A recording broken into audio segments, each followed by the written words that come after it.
말씀을 저 한 절 여러분 한 절 교독하겠습니다. 저부터 읽겠습니다.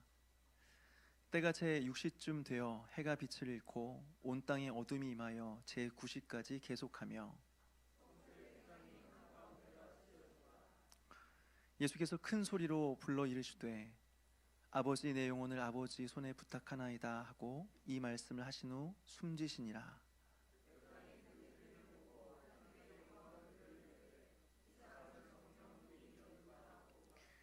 이를 구경하러 모인 무리도 그 된 일을 보고 다 가슴을 치며 돌아가고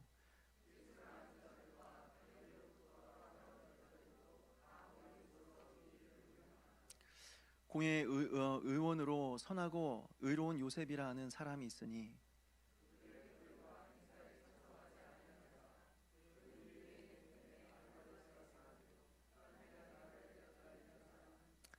그가 빌라도에게 가서 예수의 시체를 달라 하여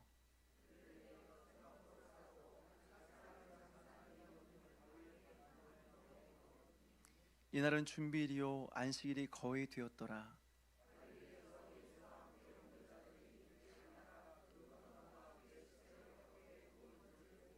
같이 읽겠습니다.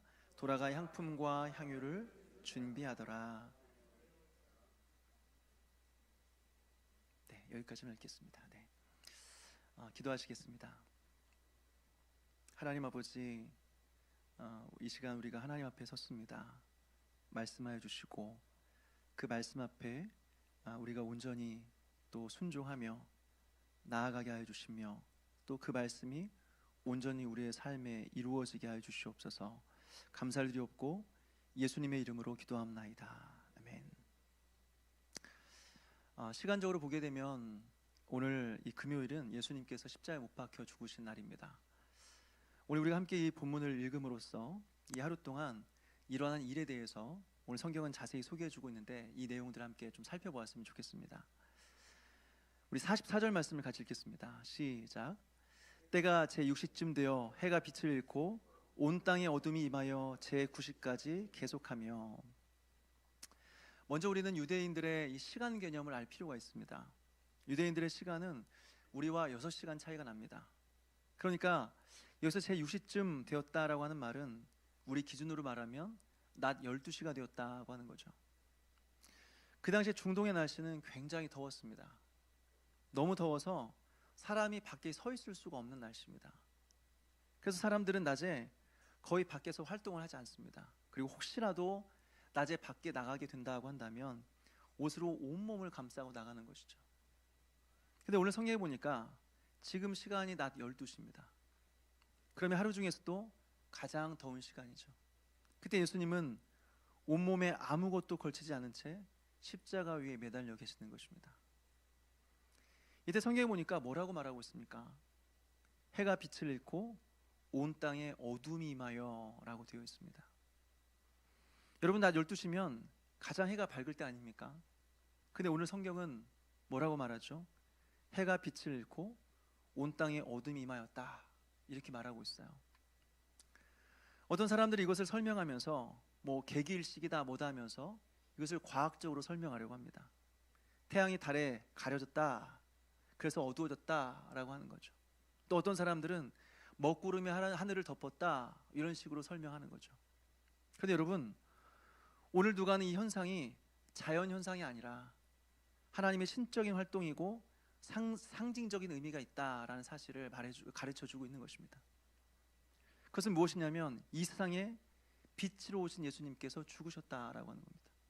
그래서 빛을 잃어버리고 이 세상에 온 땅에 어둠이 임했다라고 하는 거죠. 요한복음은 이것을 잘 말해주고 있는데요, 요한복음을 보면 이렇게 말합니다.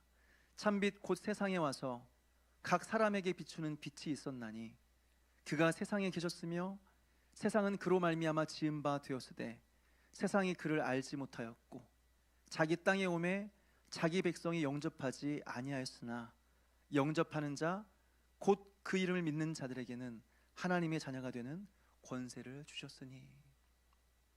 여러분, 오늘 성경이 보여주고 있는 것은 바로 이것입니다. 빛이신 예수님께서 이 어둠 속으로 들어오셨는데 이 어둠에 속한 세상은 빛이신 예수님을 싫어했습니다. 그래서 어떻게 해요? 빛이신 예수님을 죽였습니다. 그래서 그 빛을 잃고 이 땅에 다시 어둠이 임하게 되는 거죠. 오늘 본문은 바로 이것을 우리에게 상징적으로 보여주고 있다고 하는 겁니다. 그러나 여러분, 너무 실망할 필요가 없는 게 해가 빛을 잃어버린 것은 아주 잠시 동안이다고 하는 겁니다. 이제 다시 해가 뜰 겁니다. 우리 누가복음 1장 78절과 79절 말씀 같이 한번 읽어볼까요? 누가복음 1장 78절에서 79절까지입니다.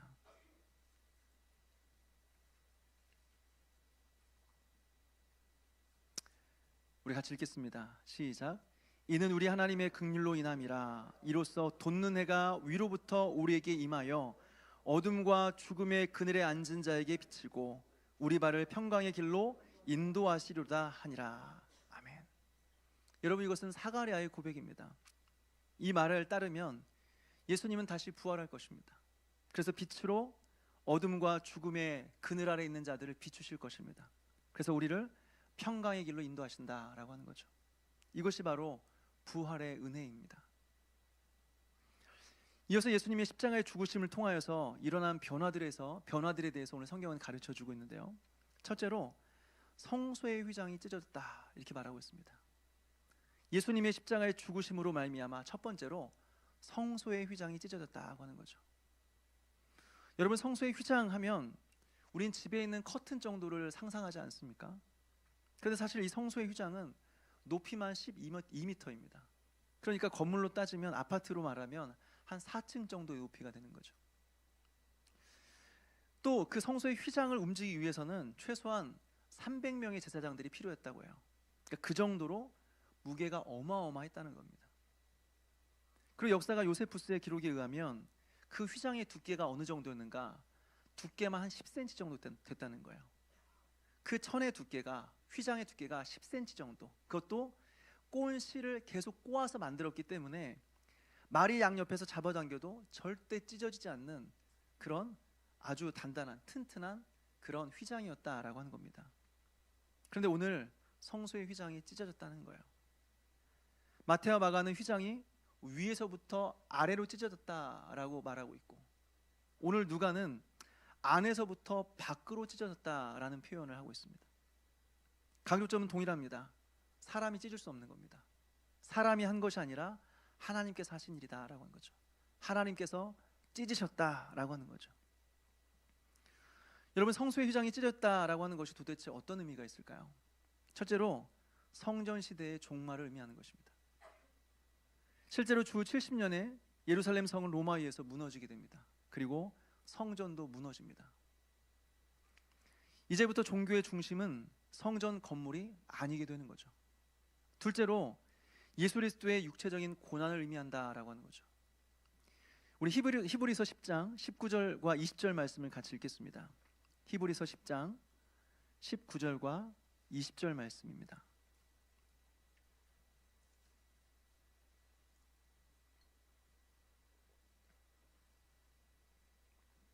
같이 읽겠습니다. 시작. 그러므로 형제들아, 우리가 예수의 피를 힘입어 성소에 들어갈 담력을 얻었나니 그 길은 우리를 위하여 휘장 가운데로 열어놓으신 새로운 살 길이요 휘장은 곧 그의 육체니라. 아멘. 히브리서 기자는 휘장은 곧 그의 육체다, 휘장은 곧 예수 그리스도의 육체다라고 말하고 있어요. 그러니까 휘장이 찢어진 것은 예수 그리스도의 육체가 깨뜨려졌다라고 하는 것이죠. 다시 말해서 예수 그리스도의 고난을 의미한다라고 하는 겁니다. 그 결과 어떻게 되었습니까? 우리가 성소에 들어갈 담력을 얻게 되었다라고 하는 거죠. 여러분, 이것이 세 번째입니다. 성소의 휘장이 찢어졌다라고 하는 것은 예수 그리스도의 육체의 고난으로 인해서 이제 하나님과 우리 사이에 막혀진 담이 허물어졌다는 것입니다. 그래서 거룩하신 하나님 앞에 나아갈 수 있게 되었다라고 하는 것이죠. 예전에는 죄로 인해서 감히 거룩하신 하나님 앞에 나아갈 수 없었습니다. 시내산에서 율법을 받을 때에도 이스라엘 백성들은 하나님의 영광에 대한 그 두려움 때문에 시내산 가까이 나아갈 수 없었습니다. 그런데 이제는 어떻게 해요? 하나님과 우리 사이에 막혀진 휘장이 찢어져 버린 겁니다. 그래서 이제는 담대하게 거룩하신 하나님의 보좌 앞으로 나아갈 수 있게 되었다라고 하는 거죠. 하나님을 아버지라고 부르며 이제는 예수 그리스도를 통하여 그 하나님께 가까이 나아가 하나님 앞에 기도하며 간구할 수 있게 되었다라고 하는 거예요. 여러분, 이것이 바로 휘장이 찢어졌다라고 하는 의미입니다. 그리고 이것은 바로 예수 그리스도의 십자가를 통해서 일어난 일이다라고 하는 거예요.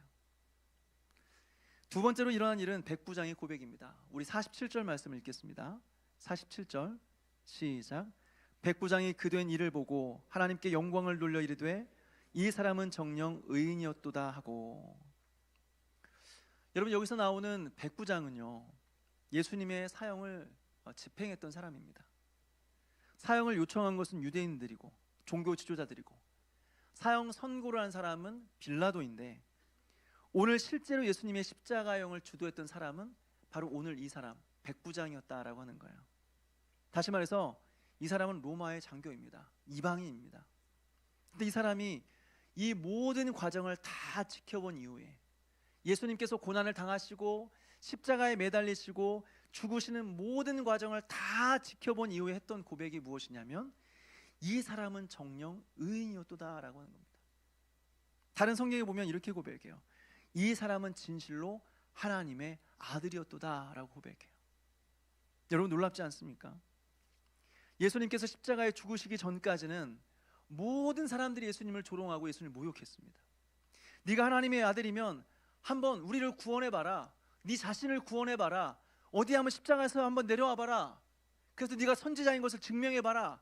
네가 진짜 하나님의 아들인 걸 증명해봐라. 모욕했습니다. 그런데 예수님께서 십자가 위에 죽으시자 어떻게 되었습니까? 모든 사람이 침묵합니다. 예수님의 십자가 앞에 모든 사람이 침묵합니다. 그리고 예수님을 직접 죽인 로마의 백부장 입에서 예수님께서 진실로 의인이었도다, 그는 진실로 하나님의 아들이었도다 라고 고백하는 거죠. 그것도 이방인의 입에서 말입니다. 도대체 그 사이에 무슨 일이 일어나는 것일까요? 예수 그리스도의 십자가의 죽으심이 있었다라고 하는 거죠. 마지막으로 아리마대 요셉이요, 아리마대 사람 요셉이 예수님을 위하여 무덤을 준비한 일이 있었습니다. 오늘 성경은 이 사람에 대해서 소개하기를 이렇게 말합니다. 우리 50절 말씀 같이 읽겠습니다. 50절 시작. 공의 의원으로 선하고 의로운 요셉이라 하는 사람이 있으니. 여러분, 이 사람은 사내들인 공회의 의원이었습니다. 회원이었습니다. 그 당시에 사내들인 공회는 이스라엘의 최고의 의결기관이었습니다. 그리고 그 구성원은 71명이었습니다. 다시 말해서 모든 이스라엘 사람들을 대표하는 사람들, 그 기관이 사내들인 공회였다라고 하는 거죠. 그리고 오늘 이 사람은 그 중에 한 명이었다라고 하는 겁니다.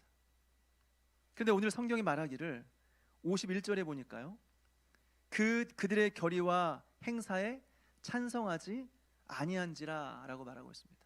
다시 말해서 예수님에게 사형을 언도할 때에, 이것을 결정할 때에 이것에 참여하지 않았다, 참석하지 않았다, 동참하지 않았다라고 하는 거죠. 어떤 식으로 찬성하지 않았는지는 모르겠습니다. 예수님을 사형시킨 이 일에 동조하지 않은 건지, 아니면 그 결정하는 그 자리에 본인이 참석하지 않은 건지 우린 정확하게 알 수는 없습니다. 근데 확실한 것은 뭐냐면 거기서 대놓고 반대하진 않았을 것이라는 것입니다. 예수님의 죽음, 예수님의 사형을 결정한 일에 대놓고 반대하진 않았을 거라는 거죠. 왜요? 그것은 굉장히 위험한 일이었기 때문에 그렇습니다. 그런데 예수님께서 십자가에 못 박혀 죽으시자 어떻게 합니까? 우리 52절과 53절을 같이 읽겠습니다. 52절 53절 시작. 그가 빌라도에 가서 예수의 시체를 달라 하여 이를 내려 세마포로 싸고 아직 사람을 장사할 일이 없는 바위에 판 무덤에 넣어두니. 아멘. 오늘 이 아리마대 사람 요셉은요, 당당히 빌라도에게 가서 예수님의 시체를 요구합니다. 여러분, 이것은 굉장히 위험한 일이었습니다. 사실 십자가에 달려 죽은 자들은 그냥 들판에 버려졌습니다. 그러면 짐승의 먹이가 되는 거죠. 그런데 그 시체를 특별히 요구한다라고 하는 것은 매우 주목받는 행동이었다라고 하는 거예요. 지금 제자들은 어떻습니까?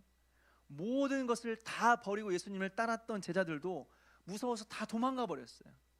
그런데 이 사람은 예수님에게 사형 언도를 내린 그 빌라도에게 찾아가서 예수님의 시체를 요구하고 있다라고 하는 거죠. 그리고는 미리 자신을 위해서 준비한 무덤에 예수님을 장사하는 것입니다. 여러분, 이런 용기가 어디서 나는 것일까요?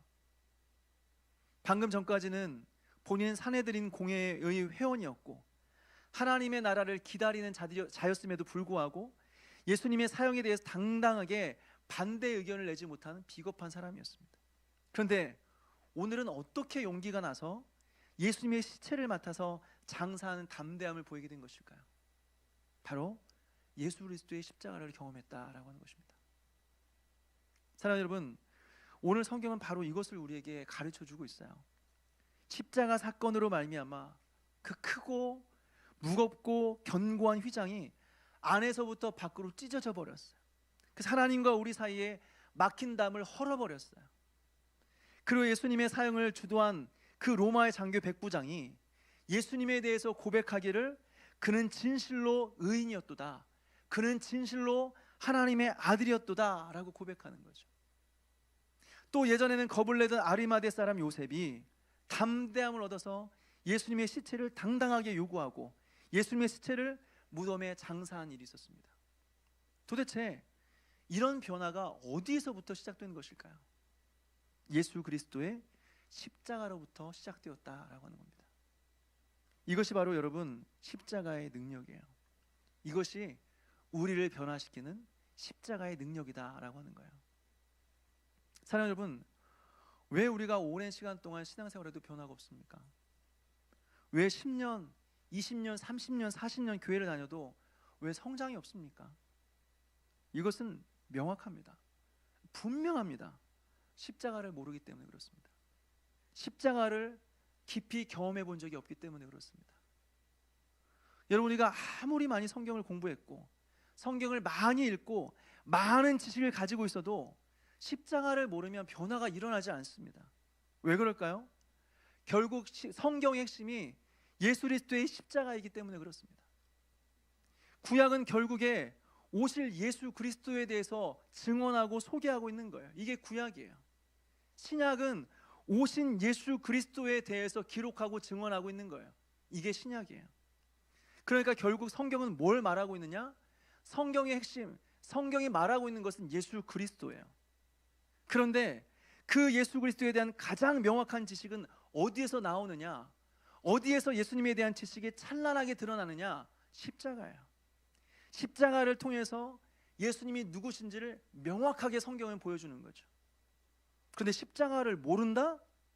십자가를 모른다라고 한다면 사실은 아무것도 아는 것이 없다는 의미입니다. 우리가 아무리 많은 것을 체험했다고 할지라도 십자가를 경험한 일이 없다? 그렇다면 우리는 아무것도 경험한 사람이 아닌 것입니다.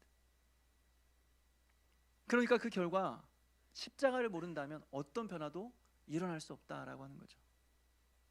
그래서 우리에게 변화라고 하는 것은 결국 십자가를 아는 지식과 십자가를 경험하는 것과 연결이 되는 것입니다. 이것이 없으면 우리는 아무것도 아니에요. 이것이 없으면 그냥 껍데기예요. 이것이 없이는 변화는 없는 것입니다. 그렇다면 여러분, 십자가를 아는 지식과 그것을 경험한다라고 하는 것은 정확히 어떤 의미가 있는 것일까요? 첫째로 십자가를 통해 드러난 하나님의 거룩한 성품과 하나님의 사랑의 성품을 경험한다라고 하는 것입니다. 먼저는 우리는 자신을 사랑하시는 아들 예수 그리스도를 십자가 위에서 잔인하게 죽이시는 하나님의 거룩하심을 우리는 십자가 위에서 보게 되죠. 아무리 사랑하는 아들일지라도, 아무리 하나님의 사랑하는 아들일지라도 죄가 있다면 반드시 그것에 대해서 처벌하고 그 대가를 치르게 하는 것이 바로 하나님의 거룩한 성품입니다. 우리는 이것을 십자가를 통해서 보게 되는 거야. 죄를 그냥 넘어가는 법은 없습니다. 반드시 그 죄에 대해서 대가를 치르는 겁니다. 이게 하나님의 거룩한 성품이에요. 그래서 어떻게 해요? 거룩하신 하나님 앞에서 우리는 죄를 가볍게 여기지 않고 죄와 피 흘리기까지 싸우게 되는데, 이것이 바로 그 거룩하신 십자가를 통해서 거룩하신 하나님을 경험한 사람들의 모습이다라고 하는 거예요. 또 우리는 그 십자가 위에서 하나님의 사랑의 성품을 경험하게 됩니다. 하나님은 반드시 죄에 대해서 대가를 치르셔야 되죠. 그런데 범죄한 우리가 범죄했는데 범죄한 우리가 그 십자가에 오르지 않고 사랑하는 그의 아들이 대신 십자가 위에 오르게 되는 거죠.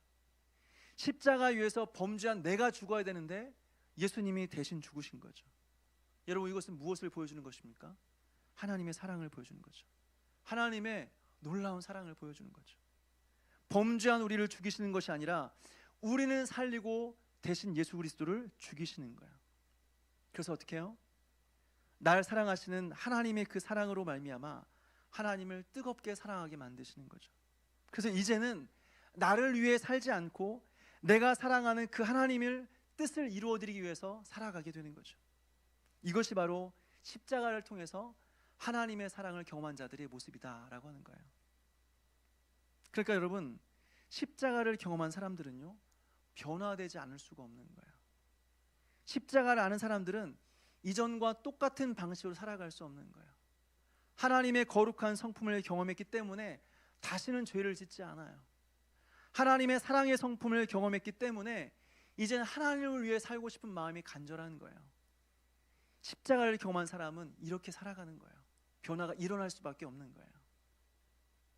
두 번째로 십자가를 경험한다라고 하는 것은 세 개의 십자가를 경험한다라는 의미가 있습니다. 예수님께서 십자가 위에서 죽으실 때에 예수님 혼자 십자가 위에 죽으신 것이 아니죠. 예수님 양 옆에 그런 강도들, 행악자들이 있었습니다. 그래서 거기에는 세 개의 십자가가 있었어요. 예수님의 십자가와 예수님 좌우편의 행악자들의 십자가. 그래서 세 개의 십자가가 있는 것입니다. 그런데 여러분, 예수님의 십자가를 경험한 사람들에게는요, 동일한 세 개의 십자가를 경험하게 됩니다. 첫 번째는 예수님께서 달리신 십자가이고, 두 번째는 세상이 매달려 있는 십자가이고, 세 번째는 내가 매달려 있는 십자가입니다. 이 세 개의 십자가를 경험하게 되는 거죠. 예수님의 십자가의 죽으심을 경험한 사람들은요, 세상도 죽은 것입니다. 그래서 세상은 더 이상 나에게 영향을 미치지 못하는 거예요. 세상이 죽었기 때문에 이 세상은 더 이상 나를 유혹하지 못하는 거예요. 또 예수 그리스도의 십자가의 죽으심을 깊이 경험한 사람은 세상에 대해서 내가 죽은 것입니다. 그래서 우리는 더 이상 세상에 대해서 반응하지 않습니다. 세상이 나에게 뭐라고 해도 더 이상 이 세상에 영향을 받지 않습니다. 그래서 황금의 입이라고 알려진 최고의 설교자였던, 그러면서 교부였던 크리소스톰 말합니다. 세상아, 나를 버리려느냐? 나도 너를 버리노라 라고 고백하는 거죠. 여러분, 이것이 바로 십자가를 경험한 자들의 모습입니다. 예수 그리스도의 십자가 앞에서 세상도 죽었고 나도 죽었습니다. 그래서 이제 더 이상 이 세상의 영향을 받지 않으며 살아갑니다. 이 세상의 유행을 쫓아 살아가지 않습니다. 이제 내가 살아가는 것은 나를 위해 나를 사랑하사 십자가에 못 박혀 죽으신 예수 그리스도를 위해 살아가는 것이죠. 사랑하는 여러분, 오늘 이 말씀을 기억하면서 예수 그리스도의 십자가와 그 의미를 깨달아 더 이상 이 세상에 끌려다니는 삶을 끝내버리고 주님을 사랑하며 주님을 위해 살아가는 그런 저와 여러분 되시기를 주님의 이름으로 축원합니다.